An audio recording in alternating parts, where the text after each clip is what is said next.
আজকে আমিও সিনেমা দেখবো। টাকা আছে তোর কাছে? না। টাকা নিয়ে আয় আগে এখান থেকে ভাগ। গরিবটা উচিত শিক্ষা পেয়েছে। আজকে টাকা নেই বলে সবাই আমার সাথে এমনটা করছে। আমার যেভাবে হোক টাকা আয় করতে হবে। এই তো বুদ্ধি পেয়েছি, এবার এই জামগুলো পেরে বাজারে বিক্রি করব। মা অনেক কষ্ট হচ্ছে জামগুলো পাড়তে, আস্তে আস্তে পারতে হবে যেন নষ্ট না হয়ে যায়। হ্যাঁ, এই তো পারা হয়ে গেছে। এখন ভালো জামগুলো সুন্দর করে গুছিয়ে নেই। এখন জামগুলোকে সুন্দরভাবে লবণ মরিচ দিয়ে মিশাতে হবে। মরিচটা মনে হয় একটু কম হয়ে গেছে, চামচে আর একটু দিয়ে নেই। এবার চামচটা দিয়ে সুন্দরভাবে মিশিয়ে নেই, না হলে তো জাম খেতে মজা লাগবে না। হ্যাঁ, সবগুলো জাম সুন্দরভাবে মাখানো হয়েছে। এখন এগুলোকে প্যাকেটে ভরে বাজারে বিক্রি করার জন্য নিয়ে যেতে হবে। এই জাম আছে, জাম অনেক সুন্দর মাখানো জাম। আমাকে এক ব্যাগ জাম দাও তো বাবু।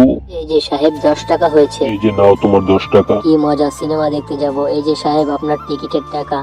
হ্যাঁ, সিনেমাটা তো আসলে অনেক সুন্দর। হ্যাঁ, ও কিভাবে সিনেমা দেখতে আসলো? বন্ধুরা, এরকম আরো মজার মজার ভিডিও পেতে এই ভিডিওটাতে একটা লাইক দিয়ে সাবস্ক্রাইব করে ফেলো।